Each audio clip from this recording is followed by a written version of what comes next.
November 1944. Somewhere along the Hürtgen forest, Germany.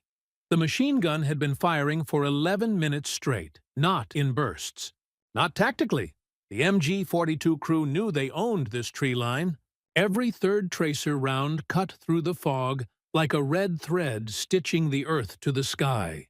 The sound wasn't just noise, it was a statement, a declaration that this hillside belonged to them, and anyone who disagreed would be folded into the mud with the others. Private First Class Daniel Kovac crouched behind a shattered oak stump, breath fogging in the freezing air. His rifle lay beside him, useless. The German position was dug in 200 yards upslope. Reinforced logs, sandbags, interlocking fire lanes. Standard doctrine said you called in artillery, but the radios were dead. The mortars were 3 miles back with a supply column that hadn't moved in 2 days. So Kovac knelt in the frost with a broken 60mm mortar tube, 4 empty ration tins, a coil of camo wire, and a fistful of blasting caps scavenged from a satchel charge that had misfired 2 nights ago. Behind him, Sergeant Dalton watched in silence, then muttered to the man beside him, "He's lost his goddamn mind." The weapon that would silence the nest hadn't been issued by any quartermaster. The Hürtgen forest in November 1944 was not a battlefield. It was a killing floor dressed in pine and fog.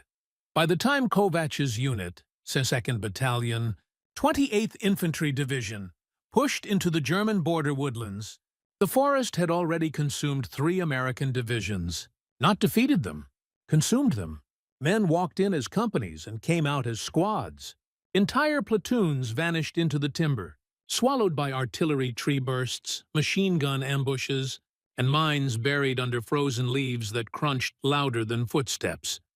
The trees were too dense for air support. The canopy turned daylight into permanent dusk. Radio signals fractured against the terrain. Supply trucks bogged down on logging roads turned to frozen slurry. Doctrine said you advanced with combined arms, infantry, armor, artillery, air coordination. But the Hürtgen stripped all of that away. It forced you back to 1918. Back to men with rifles, crawling through mud, dying for 100 yards of worthless ground. And the Germans knew it. They had spent months fortifying every ridgeline, every draw, every crossroads. Concrete bunkers, log-reinforced machine gun nests, teller mines and shoe mines scattered like seeds. They didn't need to counterattack. They just had to wait. Let the Americans come uphill. Let the forest do the rest. Kovac's company had been at 70% strength when they entered the forest 5 days ago. Now they were at 38%. Not from a single catastrophic engagement, just steady erosion. A man stepping on a mine, a sniper round through the neck, a tree burst shredding 3 soldiers who'd huddled together for warmth. Death arrived without drama, just cold mathematics. The machine gun nest on Hill 232 had pinned them for 2 days. It wasn't a strategic position. It didn't guard a road junction or a supply depot. It was just a hill, but it controlled the only route forward that didn't funnel them into a pre-sighted kill zone. Command wanted the hill cleared by nightfall. They didn't say how. They didn't send reinforcements. They just repeated the order every 6 hours, like a mantra that might manifest reality through repetition. The battalion's 81mm mortar platoon was 3 miles to the rear, consolidated with another unit after losing half its crews to counter battery fire. The forward observer had been killed on day 2. His radio was smashed. The backup radio's battery had died in the cold. There was no artillery, no air support, no tanks that could navigate the logging trails without throwing a track. Just infantry, and the Germans waiting uphill. Kovac had joined the unit 6 weeks ago as a replacement. He'd been a machinist before the war, worked in a Cleveland factory that made engine parts for Ford.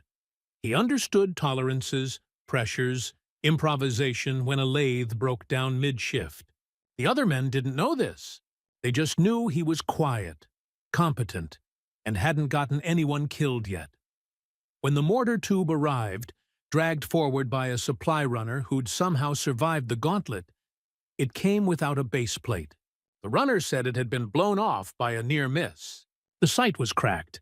The bipod bent. Kovacs took it anyway, sat with it in a foxhole while the MG-42 hammered the ridgeline above them, turned it over in his hands like a broken prayer. Sergeant Dalton found him there at dawn. That thing's scrap. Kovacs didn't look up. Maybe. You planning to fix it with good intentions? Planning to make it work, Dalton stared at him. The sergeant was 24 but looked 40. His eyes had the flat, exhausted quality of a man who'd stopped expecting miracles 3 months ago. We've got no base plate. No sight. No proper rounds. I know. So what exactly are you going to shoot out of it? Prayers. Kovacs finally met his eyes. I'll figure something out. Dalton walked away, shaking his head. Context, strategic background, part 2. The problem wasn't just the broken mortar. It was the entire logistical spine of the American war machine failing under the weight of autumn mud and German stubbornness.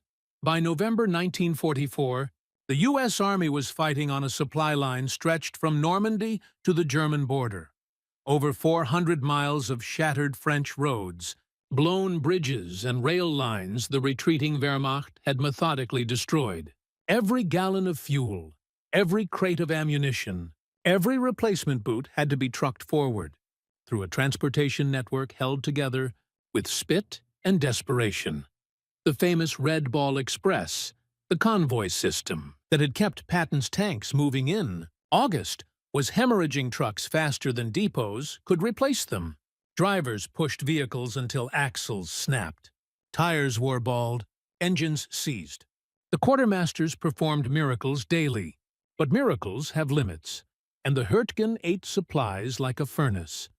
Artillery shells vanished into the canopy, detonating in treetops and showering men with wooden shrapnel that X-rays couldn't detect. Tanks threw tracks on the steep, root-choked trails. Radios died in the wet cold. Rifle bolts froze. Mortar base plates sank into the mud and had to be dug out by hand. Medical supplies ran low because casualty rates exceeded projections. Projections based on open-field combat, not this claustrophobic nightmare of close-range ambushes where men died 10 feet from each other and never saw the shooter.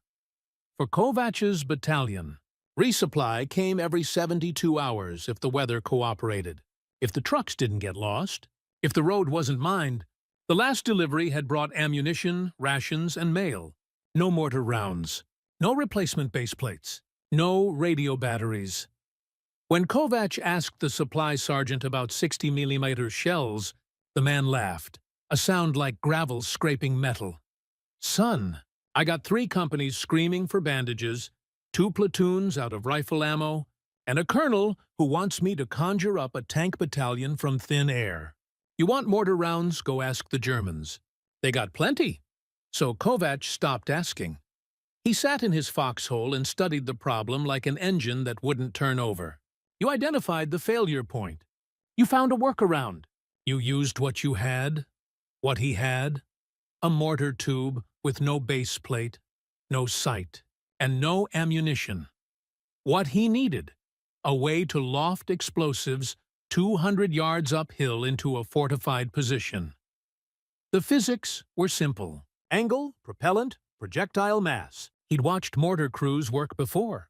Drop the round down the tube. Let the firing pin strike the primer. Let the gases expand and throw the shell skyward in a clean parabolic arc.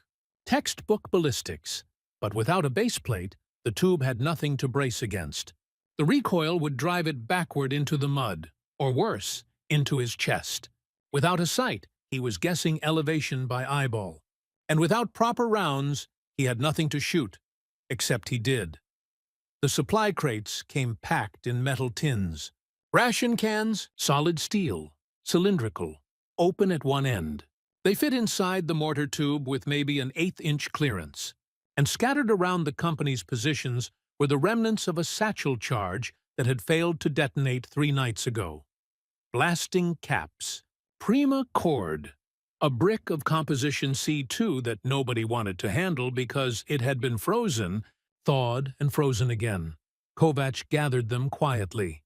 Didn't announce what he was doing. Just collected the materials like a man preparing to fix a carburetor, not build a weapon. He nested the blasting caps inside a ration tin. Packed the space with C2, molded carefully to avoid air pockets. Wrapped the whole assembly with commo wire to keep it together during flight. Then he carved wooden wedges from a shattered rifle stock to jam inside the tube as a makeshift sabot. Something to grip the tin. Transfer the propellant force and let the projectile separate cleanly once it left the barrel. It wasn't a mortar round. It was a pipe bomb with a trajectory. The other men watched him work in silence. Nobody helped. Nobody stopped him either.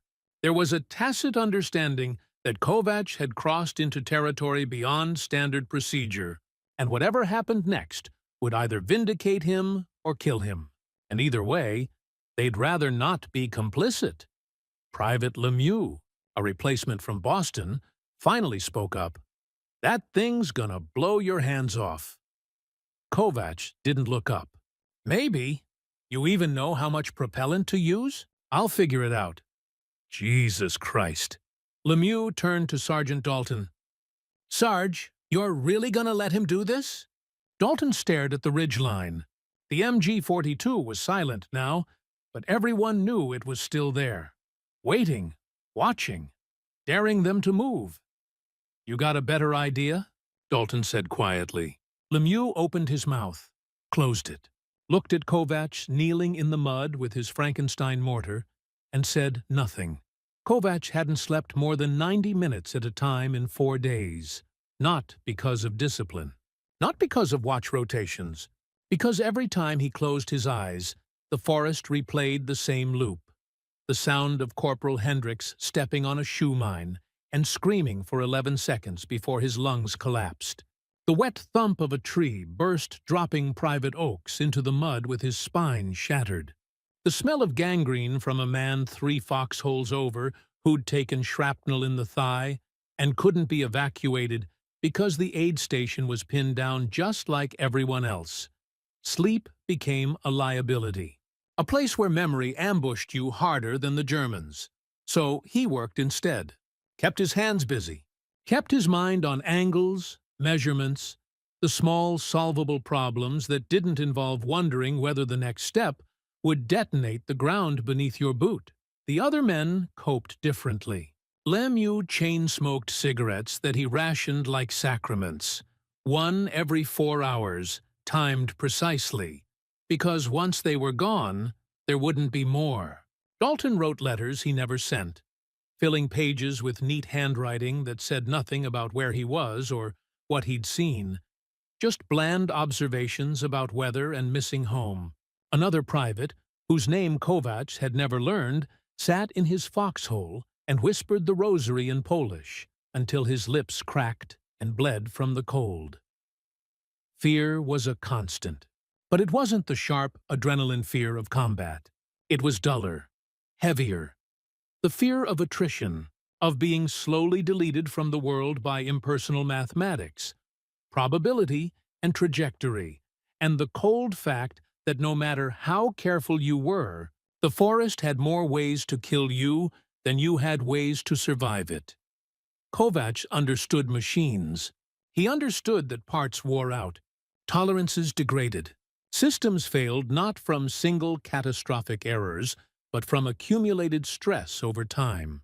And he understood, in a way he couldn't articulate, that men were no different. He saw it in Dalton's eyes. The flatness, the exhaustion that went deeper than lack of sleep.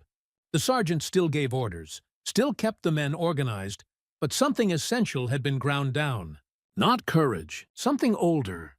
The belief that competence mattered, that doing things right would keep you alive. The forest taught a different lesson.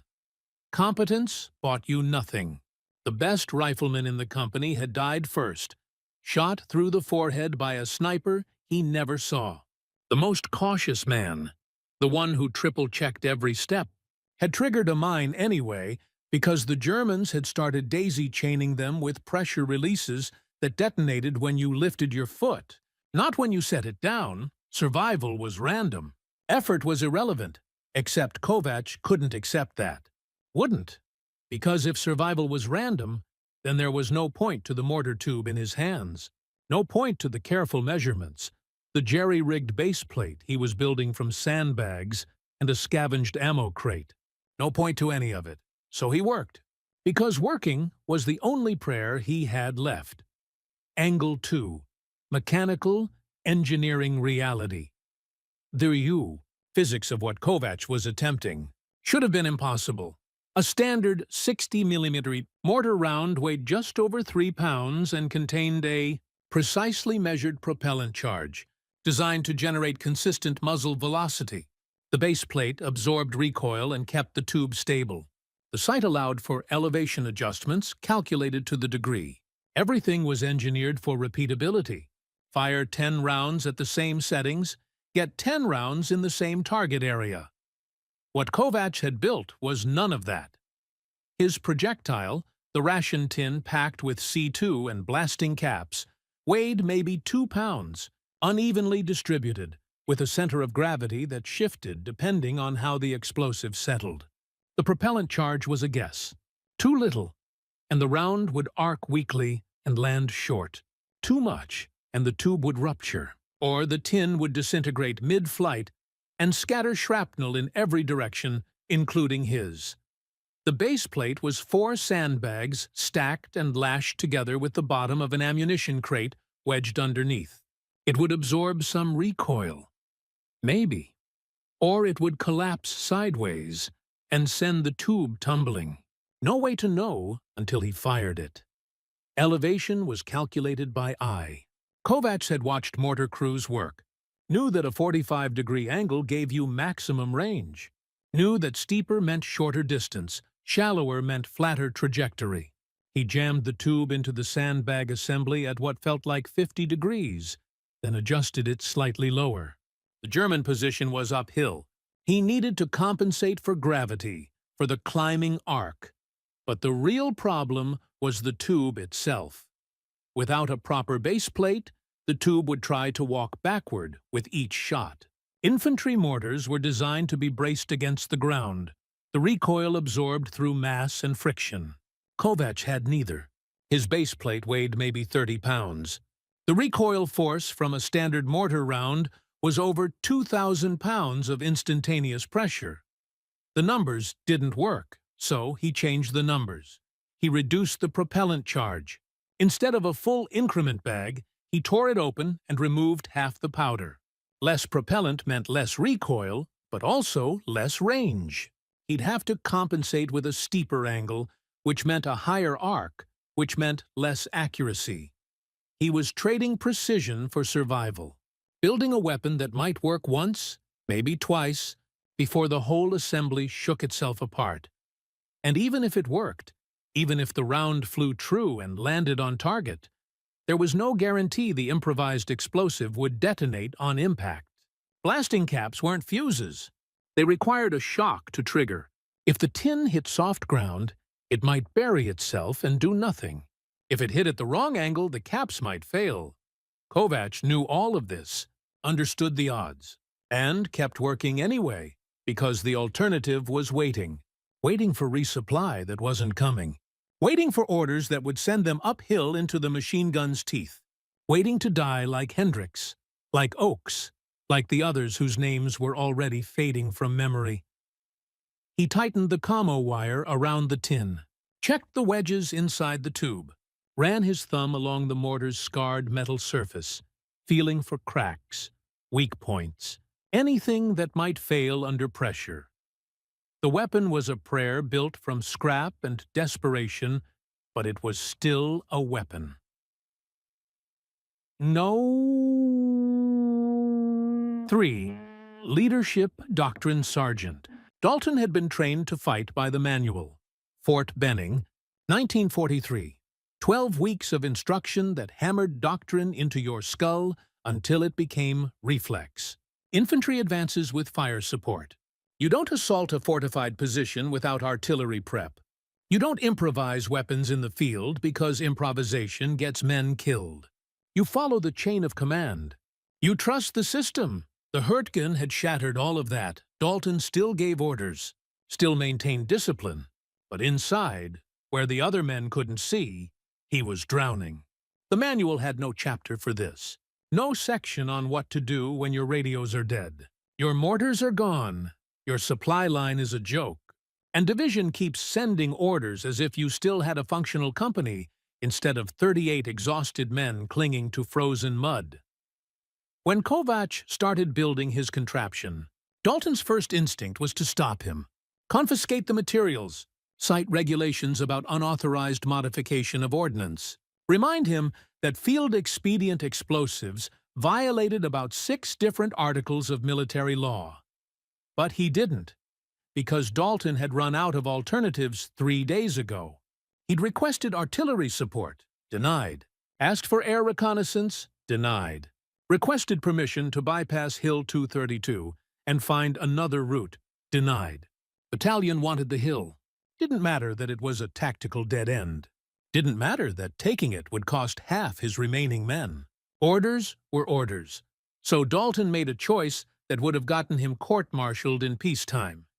He let Kovac work. Didn't endorse it.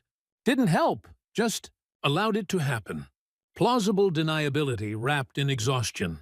If it worked, he'd claim he'd authorized a field-expedient solution under combat necessity. If it failed and killed Kovac, he'd say the private had acted without permission.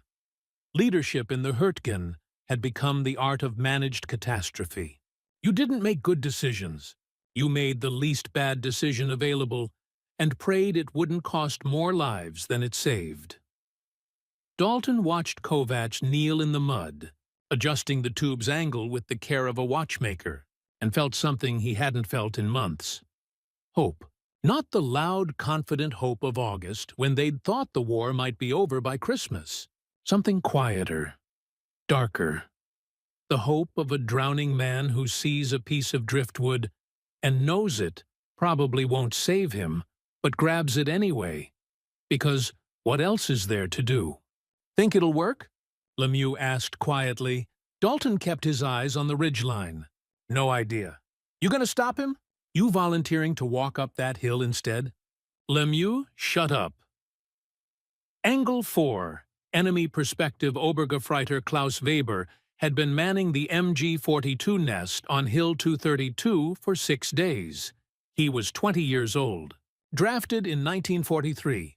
Trained in defensive doctrine that emphasized prepared positions, interlocking fields of fire, and the principle that a well-sighted machine gun was worth a company of riflemen.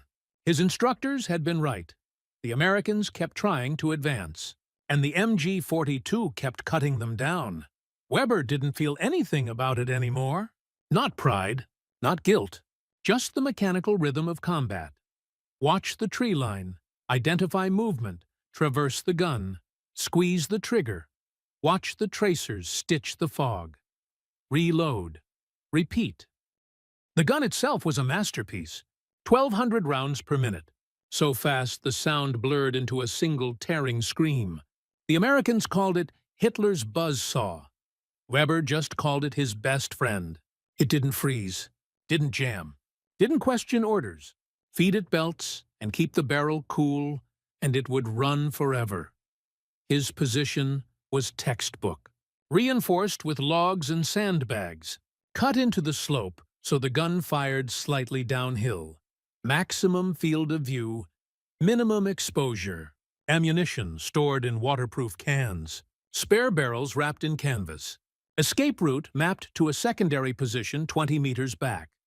Weber's spotter, Schütze Baumann, was 43, a veteran of the Eastern Front who'd been wounded at Kursk and sent west to recover by manning static defenses. Baumann didn't talk much, just smoked cigarettes down to the filter and scanned the American lines with binoculars that had once belonged to a Soviet officer. "They're not moving," Baumann said, exhaling smoke. "They will." "Not today." "Tomorrow, then." Baumann shrugged. "Tomorrow we'll kill them tomorrow." Weber adjusted the gun's traverse. The Americans were pinned in a draw 200 meters downslope. No cover, no concealment. Every time they tried to flank, the gun swung and drove them back. Simple geometry. Simple doctrine. He'd stopped thinking of them as men. They were targets, movement patterns, tactical problems to be solved with the machine gun's geometry. What a tornatone to win. Weber couldn't see from his elevated position, was the lone American soldier kneeling in the mud with a broken mortar tube and a desperate plan. Angle. Fee. 5-5. Logistical perspective. Captain Raymond Hitch, battalion supply officer, sat in a requisition tent 3 miles behind the line and stared at paperwork that made no sense. On paper, 2nd Battalion had 60% of its authorized equipment. Radios, mortars, medical supplies, ammunition. The numbers said they were combat effective. The reality was different. Half the radios were non-functional, batteries dead, circuits corroded by moisture. The mortars were scattered across 3 separate positions with no centralized fire control. Medical supplies were hemorrhaging faster than replacements arrived because nobody at division believed the casualty rates. And ammunition was being expended at 3 times the projected rate because tree bursts meant you had to fire twice as many shells to achieve the same effect as open ground. Combat. Hitch had tried explaining this to division, submitted reports with detailed breakdowns of actual versus authorized equipment, requested emergency resupply convoys, got back form letters about maintaining supply discipline and prioritizing critical shortages. The disconnect was philosophical. Division planned logistics for a mobile war, breakthrough, exploitation, pursuit. The Hurtgen was static, grinding. It consumed resources the way a furnace consumed coal, steadily, remorselessly, without visible progress. When the request came through for mortar base plates and 60mm rounds, Hitch checked his inventory sheets and laughed. Not cruelty, just recognition of absurdity. He had 3 base plates in stock. One was cracked. One was allocated to another battalion. The third was sitting on a truck that had broken down 40 miles back and wouldn't be repaired for another week.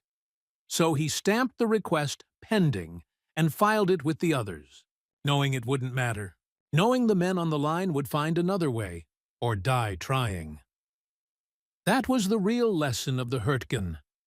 Doctrine assumed logistics worked, but logistics was just another form of optimism, and optimism died fast in the forest. Angle 6. Moral tension. Father Michael Brennan, battalion chaplain, walked the line at dusk and saw what war had done to men's faces. Not the physical damage. The internal erosion. The way their eyes tracked movement like animals in cages. The way they startled at sounds that weren't gunfire. The way they spoke in clipped sentences, as if language itself had become too heavy to carry. He'd offered communion that morning. 3 men showed up. One of them cried silently through the entire service. Another asked if God could forgive him for things he hadn't done yet, but knew he would. The third just stared at the makeshift altar and said nothing. When Brennan heard about Kovach's improvised mortar, he felt something he hadn't expected. Not horror, but recognition. This was what desperation looked like. Not dramatic, not loud. Just a machinist from Cleveland kneeling in frozen mud, building a weapon from trash because the alternatives were worse. Brennan didn't know what to pray for anymore. Victory seemed abstract. Survival seemed selfish. So he prayed for clarity, for the men to see some meaning in the grinding horror, for the war to end before it consumed every last piece of humanity in this forest. But mostly, he prayed that Kovach's weapon would work, because if it didn't, they'd try something else just as desperate. And eventually, desperation would hollow them out completely, until they were no different from the machines they operated, functional, obedient, and utterly empty inside. Climax, turning point. Part 11, 340 hours.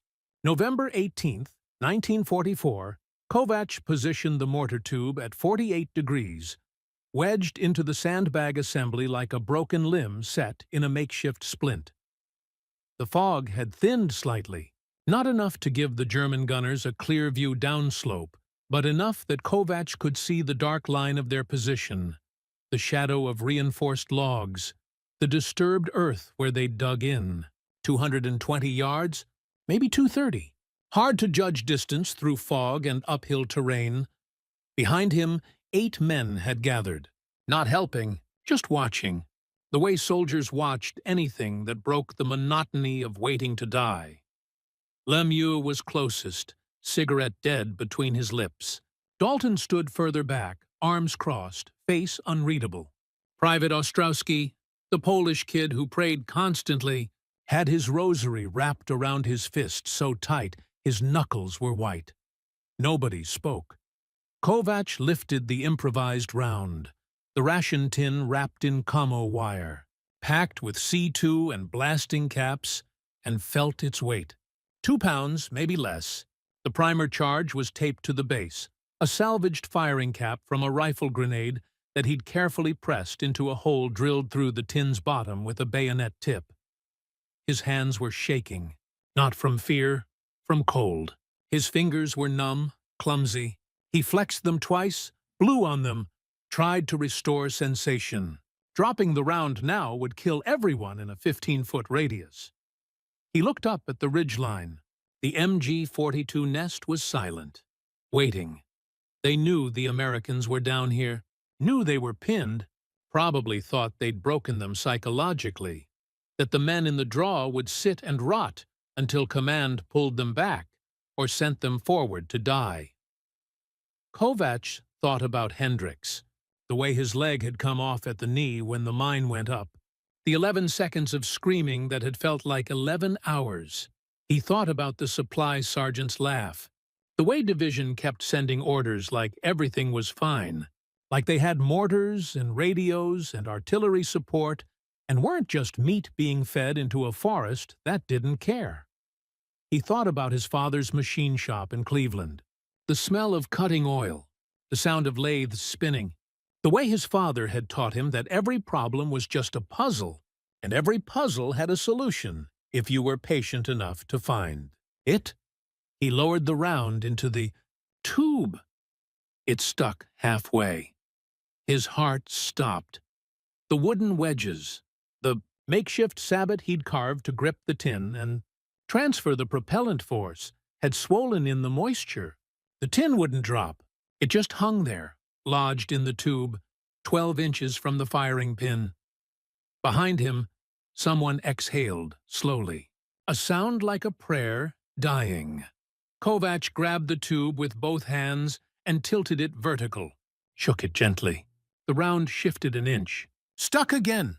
He could feel the men's eyes on his back, could feel Dalton's exhaustion, Lemieux's doubt, the collective held breath of soldiers who'd just watched their last hope jam in a broken pipe. He tilted the tube further, 45 degrees, horizontal, shook, harder. The round slid free and dropped. The C-cone firing pin struck the primer with a sound like a hammer hitting a nail. The propellant ignited. Kovacs had calculated for recoil, had braced the tube against the sandbag assembly, positioned himself to the side in case the whole thing blew apart. But nothing, no amount of preparation, had prepared him for the actual physics of ignition in a tube with no proper base plate. The explosion was directional, but barely. Half the propellant gases vented backward, spraying dirt and powder residue across Kovacs's face.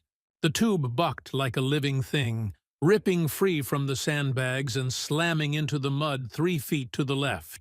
The tin round screamed out of the barrel in a wobbling arc, trailing smoke and wire fragments, spinning end over end in a trajectory that should have been impossible. Kovacs hit the ground, covered his head, waited for secondary detonation for the C2 to sympathetically ignite and rain shrapnel down on his position. 2 seconds passed. 3, 4, 3-0. Round hit the ridgeline 60 yards. Short of the German position, buried itself in mud, and detonated with a flat crump that sent a geyser of frozen earth skyward. Nothing else happened. The MG-42 stayed silent. The German position didn't react. The smoke drifted.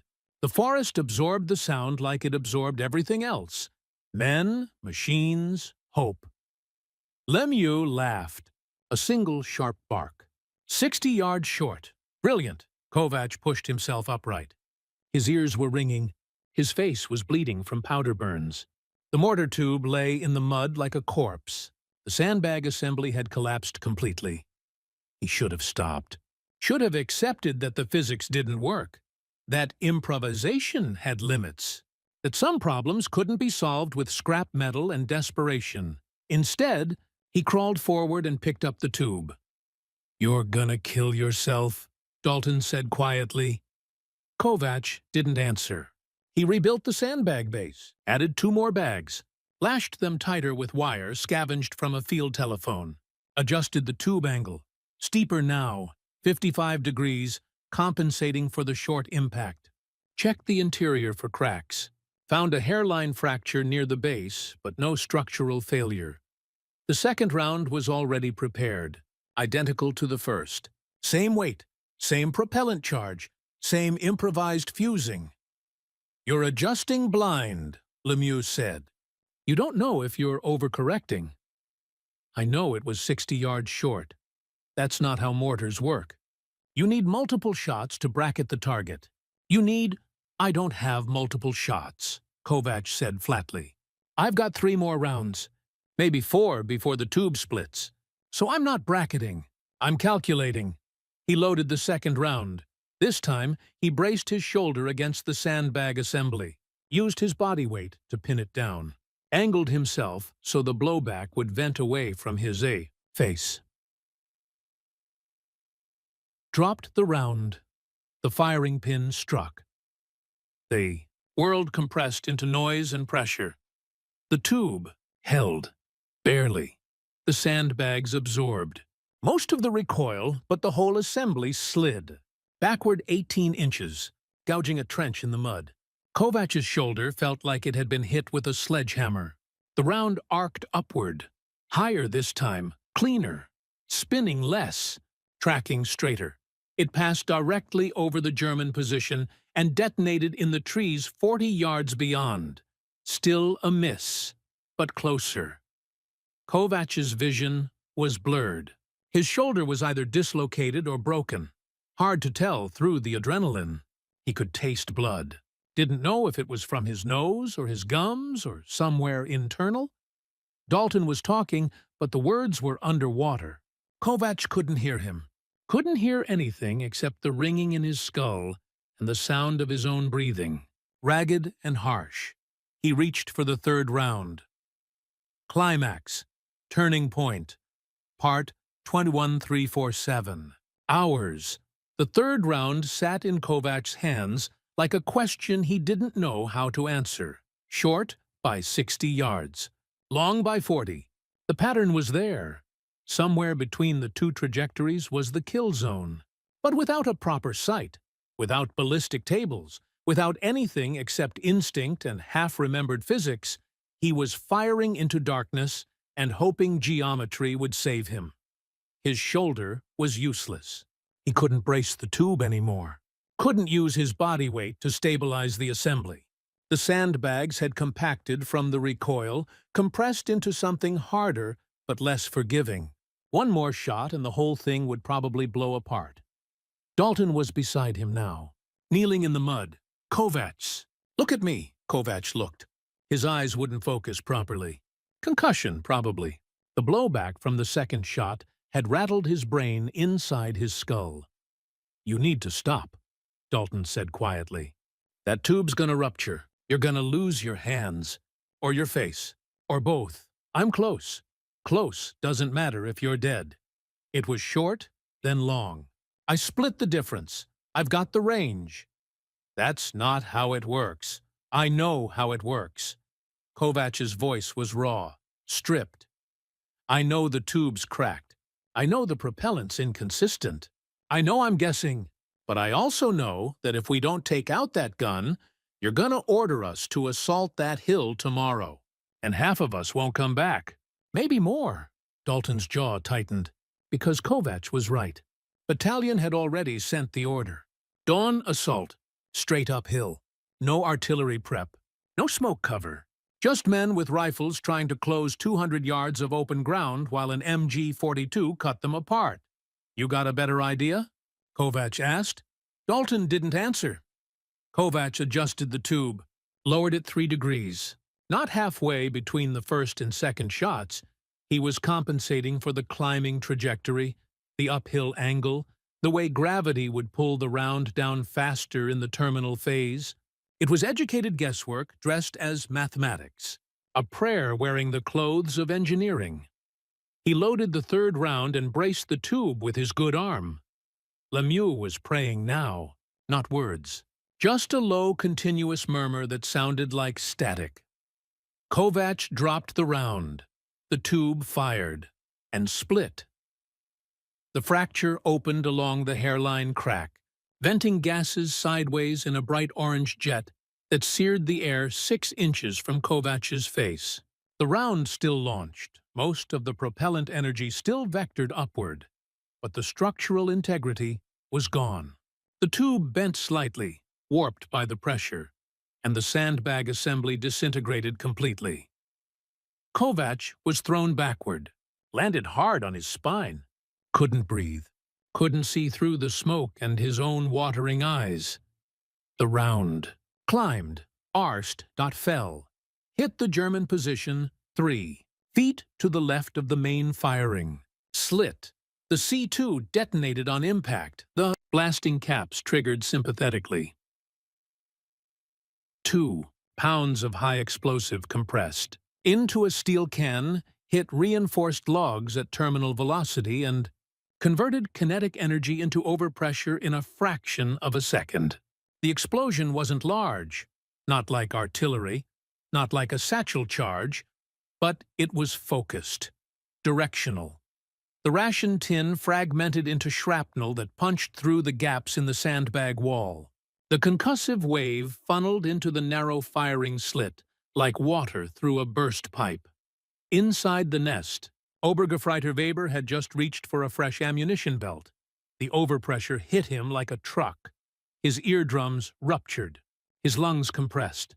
The world went white, then red, then black.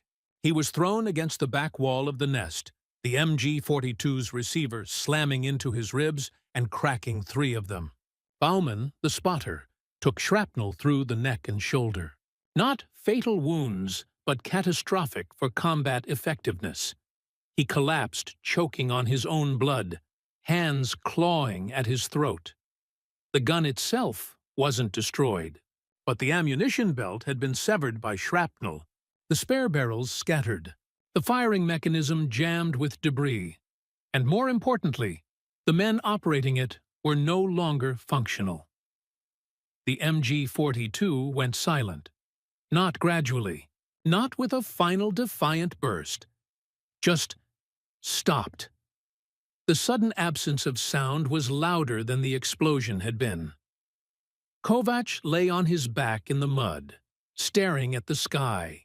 His ears were ringing so badly he couldn't tell if the gun had stopped or if he'd just gone deaf. He turned his head slowly. Everything hurt, and looked at Dalton.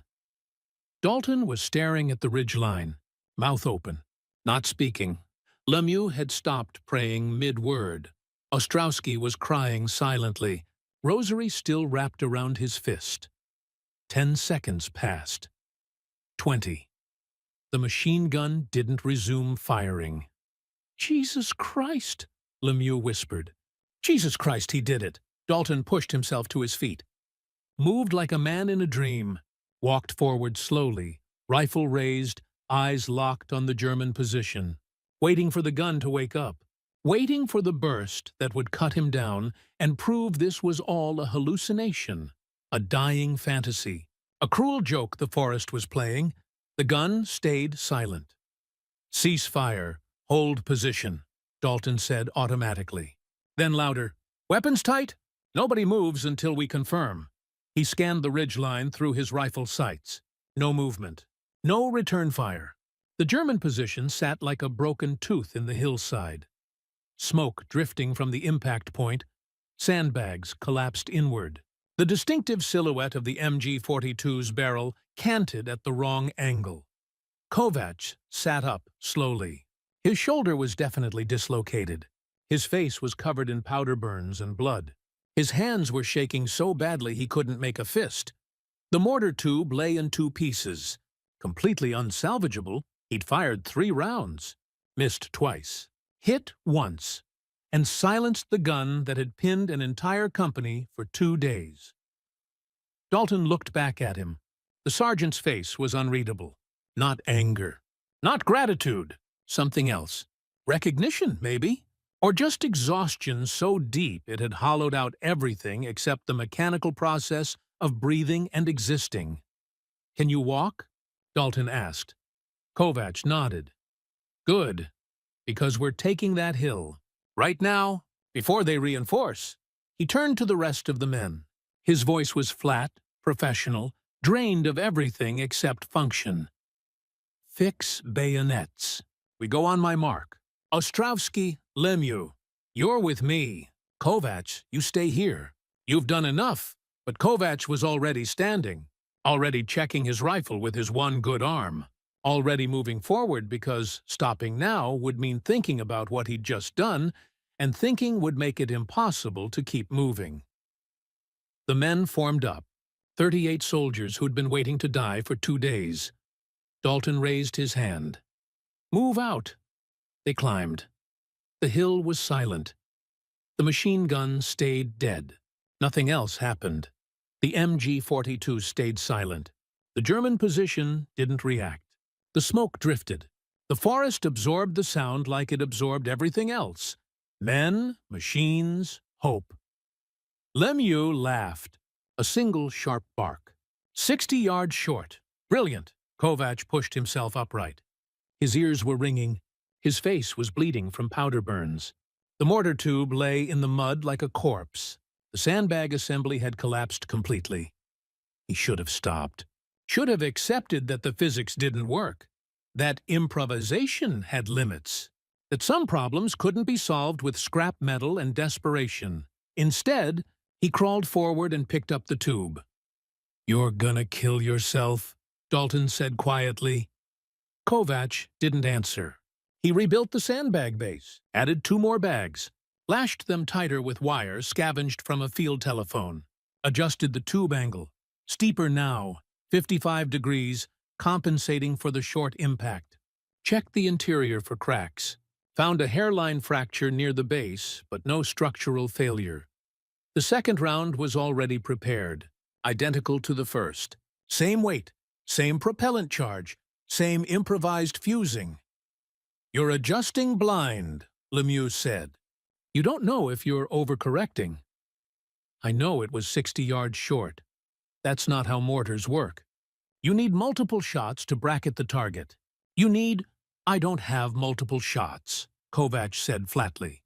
"I've got 3 more rounds, maybe 4 before the tube splits. So I'm not bracketing. I'm calculating." He loaded the second round. This time, he braced his shoulder against the sandbag assembly, used his body weight to pin it down, angled himself so the blowback would vent away from his face. Dropped the round. The firing pin struck. The world compressed into noise and pressure. The tube held, barely. The sandbags absorbed. Most of the recoil, but the whole assembly slid. Backward 18 inches, gouging a trench in the mud. Kovacs' shoulder felt like it had been hit with a sledgehammer. The round arced upward, higher this time, cleaner, spinning less, tracking straighter. It passed directly over the German position and detonated in the trees 40 yards beyond. Still a miss, but closer. Kovacs' vision was blurred. His shoulder was either dislocated or broken. Hard to tell through the adrenaline. He could taste blood. Didn't know if it was from his nose or his gums or somewhere internal. Dalton was talking, but the words were underwater. Kovacs couldn't hear him. Couldn't hear anything except the ringing in his skull and the sound of his own breathing, ragged and harsh. He reached for the third round. Climax. Turning point. Part 21347. Hours. The third round sat in Kovacs' hands like a question he didn't know how to answer. Short by 60 yards. Long by 40. The pattern was there. Somewhere between the two trajectories was the kill zone. But without a proper sight, without ballistic tables, without anything except instinct and half-remembered physics, he was firing into darkness and hoping geometry would save him. His shoulder was useless. He couldn't brace the tube anymore. Couldn't use his body weight to stabilize the assembly. The sandbags had compacted from the recoil, compressed into something harder but less forgiving. One more shot and the whole thing would probably blow apart. Dalton was beside him now, kneeling in the mud. Kovacs! Look at me! Kovacs looked. His eyes wouldn't focus properly. Concussion, probably. The blowback from the second shot had rattled his brain inside his skull. "You need to stop," Dalton said quietly. "That tube's gonna rupture. You're gonna lose your hands. Or your face. Or both. I'm close. Close doesn't matter if you're dead." It was short, then long. "I split the difference. I've got the range." "That's not how it works. I know how it works." Kovacs' voice was raw, stripped. "I know the tube's cracked. I know the propellant's inconsistent. I know I'm guessing. But I also know that if we don't take out that gun, you're gonna order us to assault that hill tomorrow. And half of us won't come back. Maybe more." Dalton's jaw tightened, because Kovacs was right. Battalion had already sent the order. Dawn assault. Straight uphill. No artillery prep. No smoke cover. Just men with rifles trying to close 200 yards of open ground while an MG-42 cut them apart. "You got a better idea?" Kovacs asked. Dalton didn't answer. Kovacs adjusted the tube, lowered it 3 degrees. Not halfway between the first and second shots, he was compensating for the climbing trajectory, the uphill angle, the way gravity would pull the round down faster in the terminal phase. It was educated guesswork dressed as mathematics, a prayer wearing the clothes of engineering. He loaded the third round and braced the tube with his good arm. Lemieux was praying now, not words. Just a low, continuous murmur that sounded like static. Kovacs dropped the round. The tube fired and split. The fracture opened along the hairline crack, venting gases sideways in a bright orange jet that seared the air 6 inches from Kovacs' face. The round still launched, most of the propellant energy still vectored upward, but the structural integrity was gone. The tube bent slightly, warped by the pressure, and the sandbag assembly disintegrated completely. Kovacs was thrown backward, landed hard on his spine, couldn't breathe, couldn't see through the smoke and his own watering eyes. The round climbed, arsed, fell, hit the German position 3 feet to the left of the main firing, slit. The C-2 detonated on impact. The blasting caps triggered sympathetically. 2 pounds of high explosive compressed into a steel can, hit reinforced logs at terminal velocity and converted kinetic energy into overpressure in a fraction of a second. The explosion wasn't large, not like artillery, not like a satchel charge, but it was focused, directional. The ration tin fragmented into shrapnel that punched through the gaps in the sandbag wall. The concussive wave funneled into the narrow firing slit, like water through a burst pipe.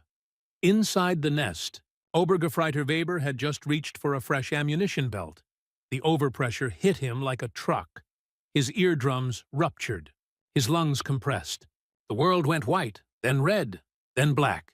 He was thrown against the back wall of the nest, the MG-42's receiver slamming into his ribs and cracking 3 of them. Baumann, the spotter, took shrapnel through the neck and shoulder. Not fatal wounds, but catastrophic for combat effectiveness. He collapsed, choking on his own blood, hands clawing at his throat. The gun itself wasn't destroyed, but the ammunition belt had been severed by shrapnel. The spare barrels scattered, the firing mechanism jammed with debris, and more importantly, the men operating it were no longer functional. The MG-42 went silent. Not gradually, not with a final defiant burst. Just stopped. The sudden absence of sound was louder than the explosion had been. Kovac lay on his back in the mud, staring at the sky. His ears were ringing so badly he couldn't tell if the gun had stopped or if he'd just gone deaf. He turned his head slowly. Everything hurt, and looked at Dalton. Dalton was staring at the ridgeline, mouth open, not speaking. Lemieux had stopped praying mid-word. Ostrowski was crying silently, rosary still wrapped around his fist. 10 seconds passed.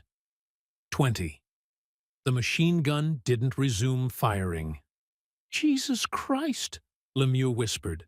"Jesus Christ, he did it." Dalton pushed himself to his feet, moved like a man in a dream, walked forward slowly, rifle raised, eyes locked on the German position, waiting for the gun to wake up, waiting for the burst that would cut him down and prove this was all a hallucination, a dying fantasy, a cruel joke the forest was playing. The gun stayed silent. "Cease fire. Hold position," Dalton said automatically. Then louder, "Weapons tight? Nobody moves until we confirm." He scanned the ridgeline through his rifle sights. No movement. No return fire. The German position sat like a broken tooth in the hillside. Smoke drifting from the impact point, sandbags collapsed inward. The distinctive silhouette of the MG-42's barrel canted at the wrong angle. Kovac sat up slowly. His shoulder was definitely dislocated. His face was covered in powder burns and blood. His hands were shaking so badly he couldn't make a fist. The mortar tube lay in 2 pieces. Completely unsalvageable, he'd fired 3 rounds, missed twice, hit once, and silenced the gun that had pinned an entire company for 2 days. Dalton looked back at him. The sergeant's face was unreadable. Not anger. Not gratitude. Something else. Recognition, maybe? Or just exhaustion so deep it had hollowed out everything except the mechanical process of breathing and existing. "Can you walk?" Dalton asked. Kovac nodded. "Good, because we're taking that hill. Right now, before they reinforce." He turned to the rest of the men. His voice was flat, professional, drained of everything except function. "Fix bayonets. We go on my mark. Ostrowski, Lemieux, you're with me. Kovac, you stay here. You've done enough." But Kovac was already standing, already checking his rifle with his one good arm, already moving forward because stopping now would mean thinking about what he'd just done, and thinking would make it impossible to keep moving. The men formed up, 38 soldiers who'd been waiting to die for 2 days. Dalton raised his hand. "Move out." They climbed. The hill was silent. The machine gun stayed dead. And somewhere in the frozen mud of the Hürtgen forest, a broken mortar tube cooled in the November air, a monument to desperation, mathematics, and the thin line between innovation and suicide. Aftermath. Consequence. Part 11, 14, 20 hours. The German position was a tomb. Dalton reached it first, rifle raised, moving with the careful precision of a man who'd learned that confidence killed. But the nest was empty of threat. Just wreckage and silence and the smell of cordite mixed with something copper dark that didn't need identification. Weber was alive. Barely. Unconscious, bleeding from his ears, ribs caved in on one side. His hands were still reaching for the MG-42's grips. Muscle memory persisting after consciousness failed. Baumann was worse, choking wetly, eyes wide and vacant, staring at nothing, while blood pooled beneath his neck. Lemieux moved past them without looking, kicked the ammunition belts away from the gun, checked the firing mechanism. The receiver was jammed with debris, wire fragments, metal shavings, something that might have been part of the ration tin. The barrel was intact, but the traverse mechanism was bent. The gun wasn't destroyed, just broken enough. "Medic!" Dalton called down the slope. Nobody answered. Their company medic had been killed 4 days ago. The replacement was with another platoon 200 yards south. Even if he came, there was nothing he could do for Baumann. The German would be dead in minutes. Ostrowski stood at the edge of the nest, staring at Weber's unconscious form. His rosary was still wrapped around his fist. He looked like he wanted to pray but couldn't remember the words. "Strip the position," Dalton ordered. "Ammunition, maps, rations, anything useful." 2 minutes, the men moved mechanically. Stripping the dead and dying wasn't new. It was just logistics written in blood. German rations were better than American ones. Their ammunition couldn't be used, but the belts could be repurposed. Maps were intelligence. Everything else was just weight. Kovacs reached the position last. He'd climbed one-handed, rifle slung, shoulder hanging loose in its socket. Every step sent white-hot pain radiating down his spine. But he'd climbed anyway, because stopping meant thinking, and thinking meant processing what he'd just done. He looked at the impact site. The ration tin had fragmented completely. Just scorched earth and shrapnel buried in wood and sandbags. The precision was accidental. If he'd aimed 6 inches right, the round would have hit solid earth and buried itself harmlessly. 6 inches left. It would have detonated outside the kill radius. He'd threaded a needle he couldn't see with a weapon that shouldn't have worked. Lemieux caught his eye, said nothing, just nodded once, a gesture that meant more than words could. Dalton was on the radio, the German radio, still functional, crackling with traffic in clipped professional German. He listened for 30 seconds, then switched it off. "They're pulling back," he said quietly. "Consolidating to the next ridgeline. They think we hit them with artillery." "We didn't correct them?" Lemieux asked. "No." Dalton's voice was flat. "Let them think we've got fire support. Maybe they'll hesitate before the next position." He looked at Kovacs. Really looked at him. The powder burns, the dislocated shoulder, the 1,000-yard stare that came from firing a weapon that should have killed you 3 times over. "Get that shoulder reset.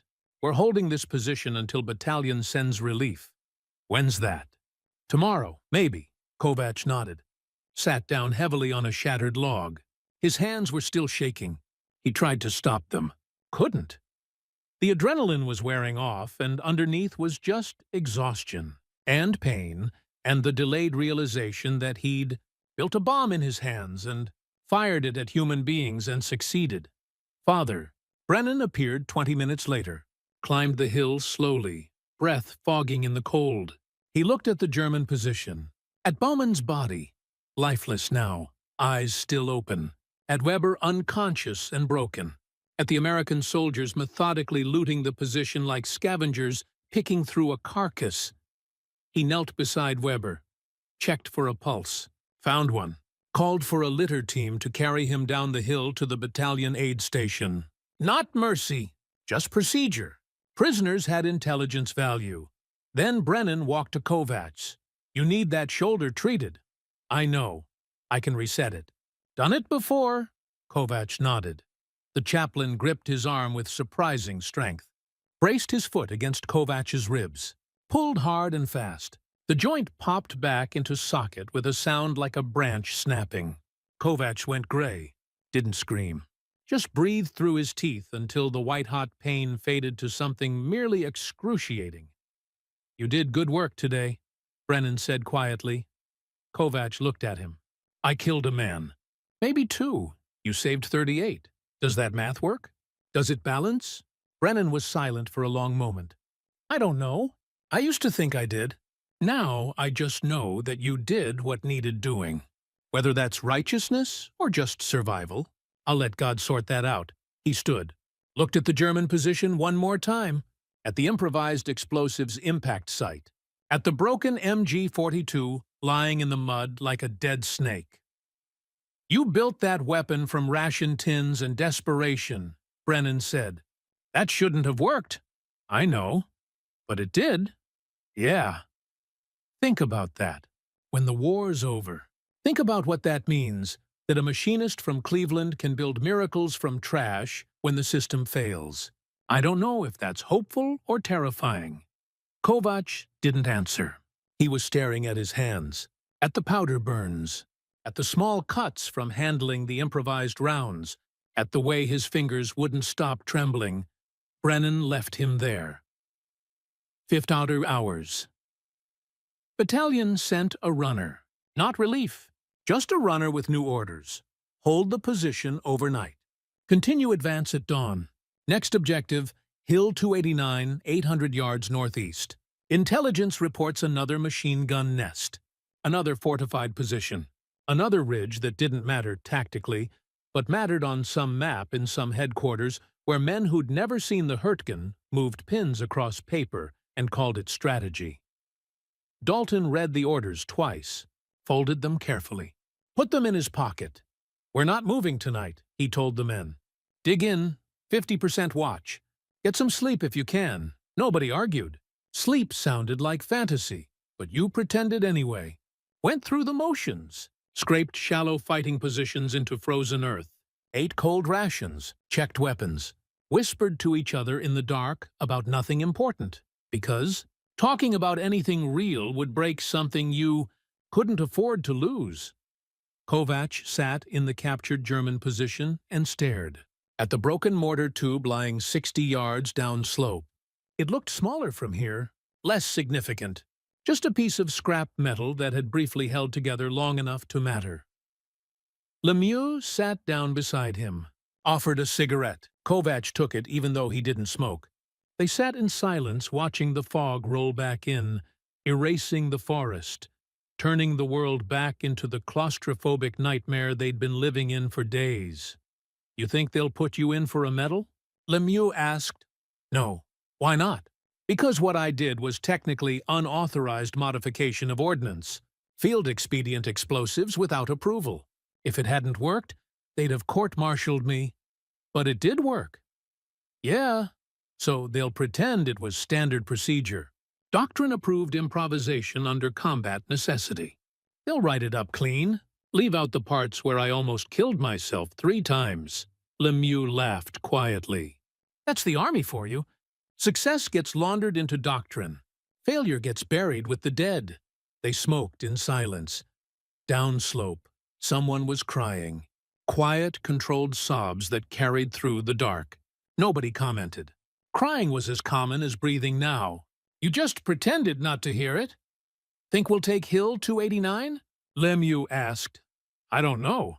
Think they'll have another machine gun nest? Probably. You gonna build another miracle mortar?" Kovac looked at his hands, at the burns and cuts, and the way they still trembled slightly. "No, the tube's destroyed, and even if I had another one, I don't think I could do it again." "Why not? You figured it out once." "Because I got lucky. The tube should have ruptured on the first shot. The round should have tumbled and detonated in mid-air. The whole thing should have blown up in my face. I didn't engineer a solution. I just gambled with physics and won." "But you did win. This time." Lemieux stubbed out his cigarette. "Yeah, this time." Aftermath, Consequence. Part 2 to November 19th, 1944. 05:30 hours. The official after-action report arrived 3 days later, typed on a field typewriter by a clerk who'd never seen combat, sanitized into the bland language of military bureaucracy. Subject: enemy machine gun position neutralized. Hill 2321. At approximately 13:45 hours, 18th of November 1944, elements of 2nd Battalion, 28th Infantry Division, engaged and neutralized enemy strongpoint consisting of 1 MG-42 machine gun position with crew of 2 personnel. Due to unavailability of standard mortar support, PFC, Daniel Kovacs employed field-expedient indirect fire solution utilizing damaged 60 mm mortar tube and improvised projectiles. Enemy position rendered combat ineffective. After 3 rounds fired. 1 enemy KIA, 1 enemy WIA captured. Seat. Friendly casualties, none. Position secured 14-20 hours, same date. Advance resumed following morning per battalion order. Recommend PFC Kovacs for commendation for initiative and technical proficiency under combat conditions.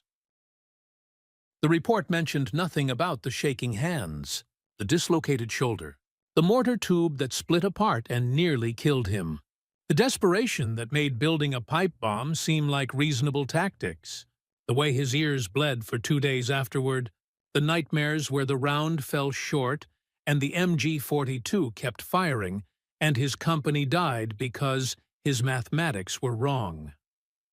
Just numbers, clean language, initiative and technical proficiency. Captain Hitch read the report in his supply tent and shook his head slowly.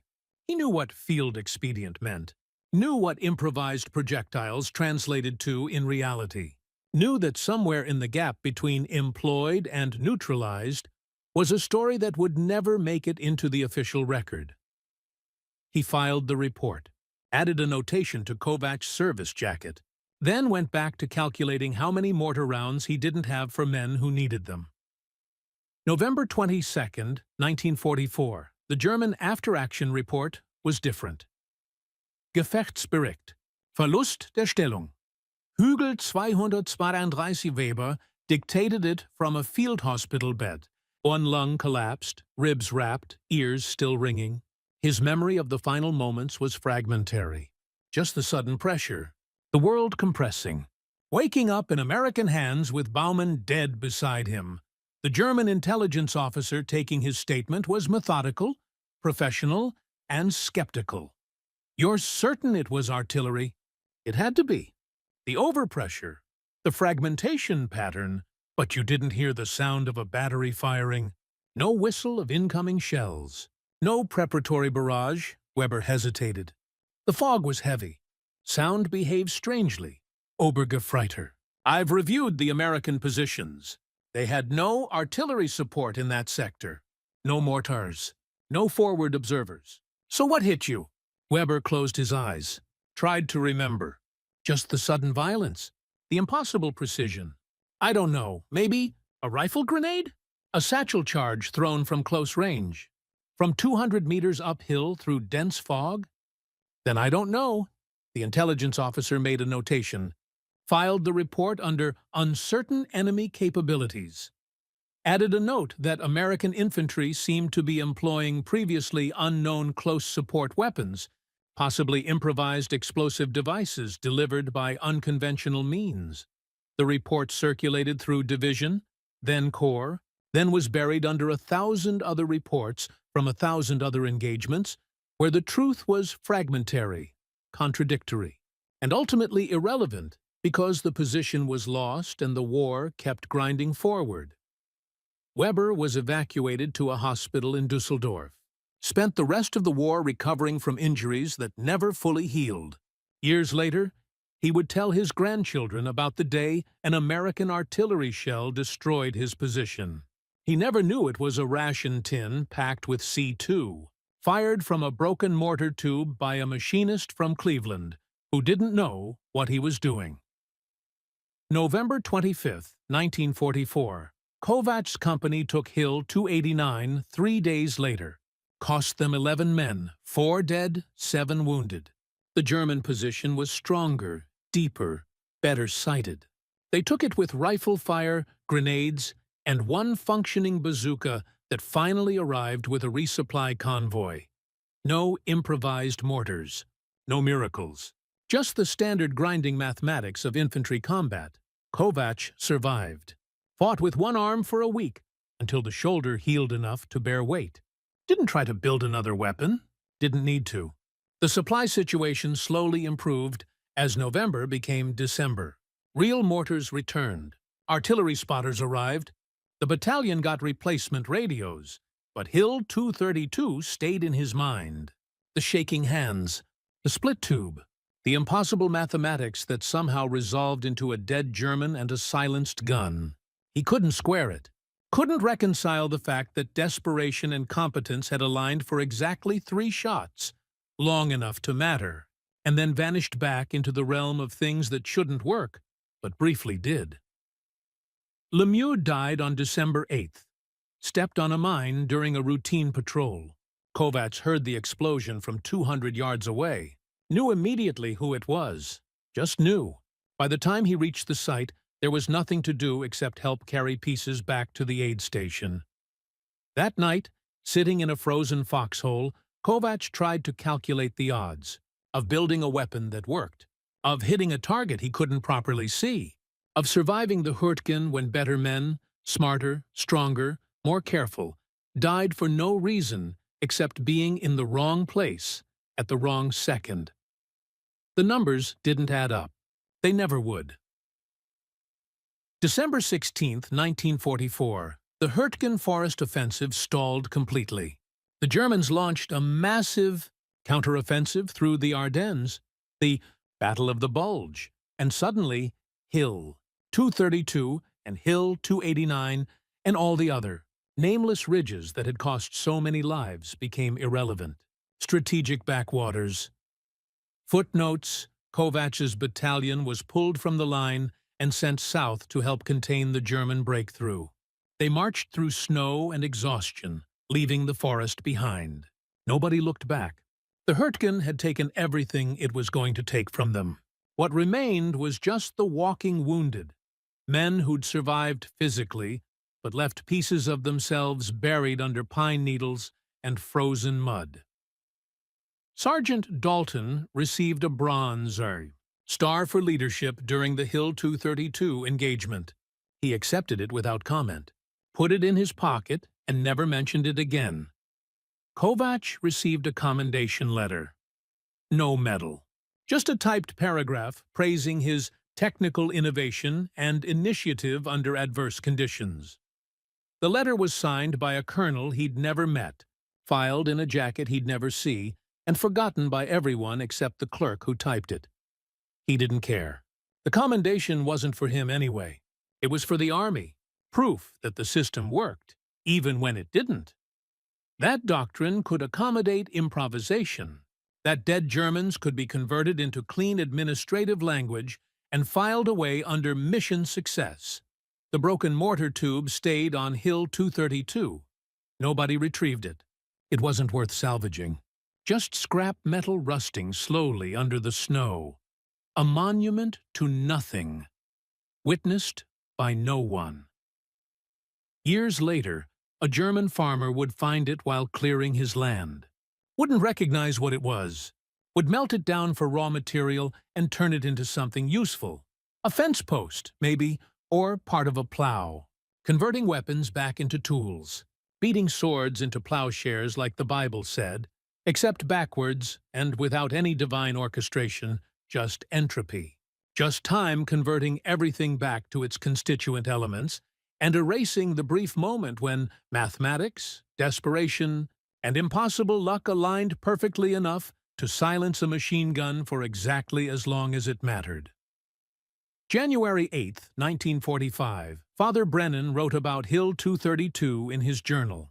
Not the official version, the truth as he understood it. Today I spoke with PFC Kovacs about what he did in the forest. He asked me if God had guided his hand, if divine intervention had made the impossible possible. I told him I didn't know, that maybe God works through desperate men with broken tools. Or maybe we just get lucky sometimes and call it providence because the alternative is too terrifying, that we're alone in the chaos, building miracles from trash. And sometimes they work. And sometimes they don't, and there's no deeper meaning than that. He didn't like my answer. I don't blame him. I don't like it either. But I think about that ration tin filled with explosives, fired from a tube that should have killed him, hitting a target he couldn't see. And I wonder if the miracle wasn't the weapon working. Maybe the miracle was that a man looked at an impossible problem and decided to solve it anyway. That he built something from nothing because the alternative was watching his friends die. Maybe that's what divine looks like in war. Not angels or intervention, just humans refusing to accept that some problems can't be solved. Even when the math says otherwise. Even when every logical calculation says you'll fail. Kovacs said he doesn't think he could do it again. That it was luck, not skill. I told him that's what makes it a miracle. The Hurtgen forest consumed 55,000 American casualties between September and December 1944. The German losses were comparable. The strategic gains were negligible. Military historians would later call it one of the most futile campaigns of the Western Front. A grinding attrition battle that achieved nothing except demonstrating that doctrine fails when terrain, weather, and logistics conspire against you. Hill 232 appears in no history books. It held no strategic value. Its capture changed nothing about the war's trajectory. Within weeks, it was abandoned as the front shifted south. Today, hikers pass through that ridgeline without knowing men died there. The forest has reclaimed everything. The foxholes filled in, the sandbags rotted, the shrapnel rusted and buried beneath decades of leaf fall. But what happened on that hillside matters anyway. Not because of the tactical result, not because it changed the war, but because it revealed something essential about human beings under pressure. When systems fail, when doctrine offers no answers, when logistics collapse and command is deaf to reality, soldiers don't surrender to the impossible. They improvise. They calculate. They build weapons from trash and fire them anyway, knowing the odds, accepting the risk, because the alternative is worse. Kovacs's Ration tin mortar was not genius. It was desperation refined into engineering, the kind of solution that emerges when competence meets necessity, and survival depends on threading needles you can't see. It shouldn't have worked. The physics were marginal, the materials inadequate, the margin for error non-existent. But it did work. Once. Exactly when it needed to. The lesson isn't about improvisation or innovation. It's about what happens when you strip away everything: artillery support, reliable equipment, clear doctrine, and leave only the fundamental equation: solve this problem or watch people die. In that crucible, some men freeze, some men break, and some men kneel in frozen mud with a broken mortar tube and refuse to accept that impossible means impossible. The Army commended Kovacs for technical proficiency. That's not what it was. It was a machinist from Cleveland looking at the gap between what should be and what is, and deciding the gap didn't matter. Building the weapon anyway, firing it anyway, surviving anyway. Not heroism. Not in the conventional sense. Just competence carried to its absolute limit. The quiet refusal to accept that some problems can't be solved. Kovacs survived the war, returned to Cleveland, went back to the machine shop, never spoke about Hill 232 except once, years later, when his son asked what he'd done in the war.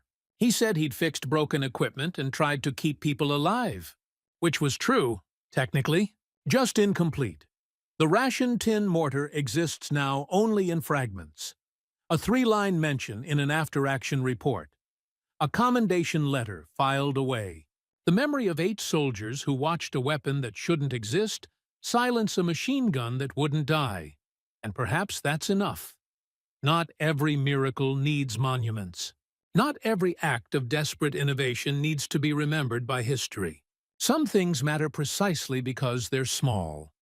One man, one weapon, one impossible shot that worked exactly once and saved 38 lives that doctrine had already written off. The forest has forgotten. The Army filed it away. The war moved on. But the principle remains. When everything fails, when the system offers no answers, when doctrine becomes irrelevant and survival depends on impossible mathematics, some men will kneel in the mud and build miracles from trash anyway. Not because they're heroes, Because they're human. And humans, at their best, refuse to accept that impossible means impossible. What details stood out to you most in this story? Think about it.